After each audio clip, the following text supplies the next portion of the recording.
굿모닝, 좋은 아침입니다. 오늘은 4월 28일 금요일입니다. 오늘도 말씀 앞에 나오신 여러분들을 우리 주님의 이름으로 축복하고 또 환영합니다. 또 함께 말씀 묵상을 통해 은혜 나누시고 허락하시는 은혜와 또 평강, 또 말씀을 통해 허락하시는 능력으로 이 한 날을 살아가시는, 또 승리하시는 여러분들 되시기를 기도하겠습니다. 오늘 우리가 함께 묵상하게 될 하나님의 말씀은 사무엘하 11장 14절부터 27절까지의 말씀입니다. 사무엘하 11장 14절부터 27절까지의 말씀, 우리 먼저 함께 말씀 보시고 말씀 나누도록 하겠습니다. 아침이 되매 다윗이 편지를 써서 우리야의 손에 들려 요압에게 보내니 그 편지에 써서 이르기를 너희가 우리야를 맹렬한 싸움에 앞세워 두고 너희는 뒤로 물러가서 그로 맞아 죽게 하라 하였더라. 요압이 그 성을 살펴 용사들이 있는 것을 아는 그곳에 우리야를 두니 그 성 사람들이 나와서 요압과 더불어 싸울 때에 다윗의 부하 중 몇 사람이 엎드러지고 햇사람 우리야도 죽으니라. 요압이 사람을 보내 그 전쟁의 모든 일을 다윗에게 보고할세 그 전령에게 명령하여 이르되 전쟁의 모든 일을 내가 왕께 보고하기를 마친 후에 혹시 왕이 노하여 내게 말씀하기를 너희가 어찌하여 성에 그처럼 가까이 가서 싸웠느냐? 그들이 성 위에서 쏠 줄을 알지 못하였느냐? 여룹바셋의 아들 아비멜렉을 쳐 죽인 자가 누구냐? 여인 하나가 성에서 맷돌 윗짝을 그 위에 던짐에 그가 데베스에서 죽지 아니하였느냐? 어찌하여 성에 가까이 갔더냐 하시거든 내가 말하기를 왕의 족 햇사람 우리야도 죽었나이다 하라. 전령이 가서 다윗에게 이르러 요압이 그를 보낸 모든 일을 다윗에게 아뢰어 이르되 그 사람들이 우리보다 우세하여 우리를 향하여 돌로 나오므로 우리가 그들을 쳐서 성문 어기까지 미쳤더니 활 쏘는 자들이 성 위에서 왕의 부하들을 향하여 쏘매 왕의 부하 중 몇 사람이 죽고 왕의 종 햇사람 우리야도 죽었나이다 하니 다윗이 전령에게 이르되 너는 요압에게 이같이 말하기를 이 일로 걱정하지 말라. 칼은 이 사람이나 저 사람이나 삼키느니라. 그 성을 향하여 더욱 힘써 싸워 함락시키라 하여 너는 그를 담대하게 하라 하니라. 우리야의 아내는 그 남편 우리야가 죽었음을 듣고 그의 남편을 위하여 소리내어 우니라. 그 장례를 마침에 다윗이 사람을 보내 그를 왕궁으로 데려오니 그가 그의 아내가 되어 그에게 아들을 낳으니라. 다윗이 행한 그 일이 여호와 보시기에 악하였더라. 아멘. 아멘. 자, 오늘 본문의 말씀도 계속해서 다윗과 밧세바의 그 사건을 다루고 있습니다. 어제도 잠깐 말씀드렸었는데요. 지금 이 다윗과 밧세바의 사건은 뭐라 그럴까요? 그저 뒤늦게 서로의 사랑을 알아보고 사람들의 손가락질을 받을 것을 알면서도 서로를 사랑하는 마음을 지키기 위해 두 사람이 만나고 이런 드라마에 나오는 불륜 이런 내용의 말씀 사건이 아닙니다. 오늘 보면 맨 마지막에도 나와 있는 것처럼 하나님 보시기에 지금 악을 행하고 있는 다윗, 그리고 어제도 잠깐 말씀드린 것처럼 최고 권력을 소유했던 다윗이라는 왕이 자신의 그 더러운 욕망을 쫓아가다가 한 여인의 인생을 아주 짓밟아 버리는, 그리고 자신에게 충성을 다했던 신하의 인생을 짓밟아 버리는 그러한 죄를 짓고 있는 그러한 모습인 것이죠. 그래서 오늘 우리는 이 본문 말씀 또 이 다윗과 밧세바의 사건을 통해서 다시 한번 죄의 심각함을 보게 됩니다.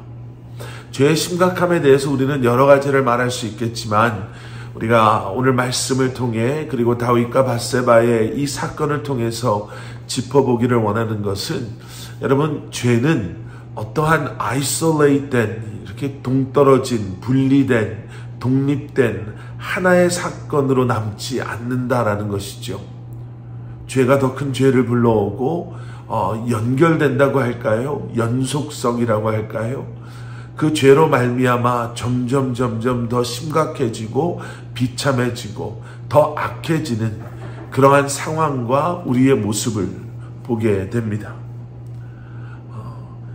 우리가 어제 말씀을 통해서 나눴던 것처럼 다윗 왕은 자신의 그러한 영적인 무뎌짐을 눈치채지 못했습니다. 그리고 그러한 영적인 무뎌짐, 나태함, 게으름은 그로 하여금 그가 마땅히 있어야 할 곳에 있지 못하게 하였고 그가 해야 할 일을 하지 못하게 하였지요. 못하게 했다라는 표현보다는 안 한 것이죠. 어제 말씀에서도 보신 것처럼 저녁 늦게서야 침상에서 나와서 그리고 자신의 눈에 보여진 한 여인의 모습을 보고 자신의 감정을 억제하지 못함으로 말미암아 그 여인을 범하게 된 것. 그렇게 끝났으면 뭐 다 덮어지고 묻혀지고 아무도 모르고 지나갈 수 있었겠지요. 그런데 말씀드린 대로 죄는 그렇게 쉽게 끝나지 않습니다. 밧세바는 임신을 하게 되고 임신을 했다라는 소식을 들은 다윗은 어떻게 해서든지 그 사실을 그리고 자신이 행한 악을 감추기 위해서 인간의 그러한 계략 속에 우리아를 불러오게 되죠.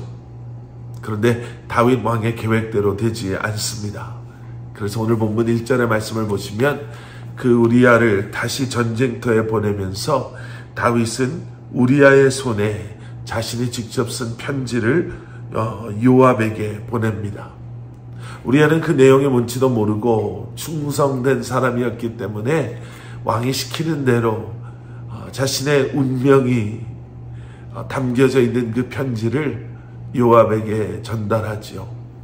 편지의 내용은 우리가 너무나도 잘 아는 것처럼 정말 맹렬한 싸움이 있는 곳에 우리아를 맨 앞에 두고 너희는 물러서서 그로 하여금 죽게 하라 였습니다. 그리고 우리아는 그렇게 죽게 됐죠. 그렇게 그 전쟁에 패하게 됩니다. 요압은 다윗 왕에게 이 소식을 전해야 하는 의무가 있었기에 자신의 신하에게 이 전쟁의 모든 패함의 내용을 다윗 왕에게 보내게 됩니다. 그러면서 이렇게 이야기하죠. 왜 졌냐고, 어떻게 그런 계획으로 전쟁에 임할 수 있냐고 우리에게 책임을 묻거든 그 전쟁에서 우리아도 죽었습니다. 이렇게 이야기해라 라고 말합니다. 그리고 본문 24절 뒷부분에 보면 요압 장군이 시킨 대로 그의 신하는 다윗에게 그 전쟁에서 왕의 종 햇사람 우리아도 죽었습니다. 이렇게 소식을 전하죠. 여러분 생각해 보십시오. 요압도 그렇고 이 소식을 전하는 이 신하의 눈에 다윗이라는 왕이 얼마나 보잘것없이 보였을까요? 왕이라고 하는 사람이 무슨 이유인지 정확하게는 모르겠지만 자신에게 충성을 다하는 누구보다도 열심히 싸웠던 우리아를 어떻게 이렇게 비겁하게 죽음으로 내모를 수 있을까? 그런데 다윗의 이러한 소식에 대한 대답이 더 가관입니다. 25절 말씀, 다윗이 전령에게 이르되 너는 요압에게 이같이 말하기를 이 일로 걱정하지 말라. 칼은 이 사람이나 저 사람이나 삼키느니라. 여러분 지금 다윗이 뭐라고 이야기하고 있는지 아십니까? 장군이 죽고 전쟁에서 패하고 군사들의 사기가 땅에 떨어졌는데 지금 그런 것들은 다윗에게 하나도 중요하지가 않은 거예요. 오히려 전쟁하다 보면 뭐 죽기도 하고 죽이기도 하고 이기기도 하고 지기도 하는데 뭐 그런 거 가지고 그렇게 마음 쓰냐? 괜찮다. 이렇게 이야기하는 거죠. 여러분 말씀 묵상의 포인트가 오늘 이 말씀 묵상의 포인트가 바로 이것입니다. 여러분 회개하지 않는 죄는요 이렇게 꼬리가 꼬리를 물면서 점점 더 많은 사람에게 또 점점 더 많은 일을 통해서 우리를 아프게 하고 힘들게 합니다. 더 그 죄의 구렁텅이에 깊이 빠지게 만드는 것이죠. 그 죄를 감추기 위해서 또 다른 계략을 세우고, 나의 죄를 감추기 위해서 또 다른 거짓말로 또 다른 누구를 희생시키고, 중요한 것이 무엇인지 잊어버리고 그저 나의 부끄러움을 감추기에 급급해하는 다윗의 지금 이 모습. 여러분, 그래서 하나님 앞에 또 그리고 세상 속에서 우리가 가장 자유롭게 그리고 평안을 누리며 살아갈 수 있는 것은 회개를 통한 죄의 짐으로부터, 저주로부터, 그 무게, 죄책감, 부끄러움으로부터 자유함을 얻는 것이고, 바로 그것은 예수 그리스도의 십자가를 통해 우리의 죄를 이미 사하여 주신 예수 그리스도의 십자가의 죽으심과 부활하심을 통해 그 앞에 우리의 죄를 자복하고 고백하고 회개하고 우리가 다시 한번 주님 앞에 나아갈 때 우리가 그러한 자유와 평안을 누릴 수 있게 되는 줄 믿습니다. 오늘 말씀 묵상과 함께 기도하며 주님 앞에 나아갈 때 다시 한번 우리의 모든 연약함을, 죄를, 부끄러움을 주님 앞에 내려놓고 회개하며, 그리고 우리의 관계 속에서 용서를 구해야 될 지체들에게 용서를 구하고 용서를 하고, 그 죄의 사슬을 끊어주시는 주님의 은혜로, 사랑으로, 십자가의 능력으로 여러분 다시 한번 주님 앞에 나아가시고 이 한날을 살아가시기를 주님의 이름으로 간절히 축원합니다. 함께 기도하시겠습니다. 사랑의 아버지 하나님, 감추고 숨기며 덮고 잊으려고 노력하는, 하지만 그런 삶 속에 더 큰 죄책감과 더 큰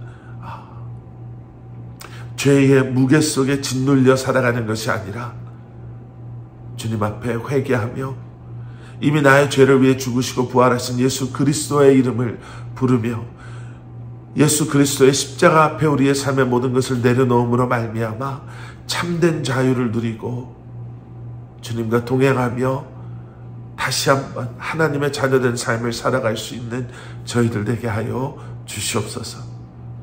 예수 그리스도 이름 받들어 간절히 기도드렸사옵나이다. 아멘.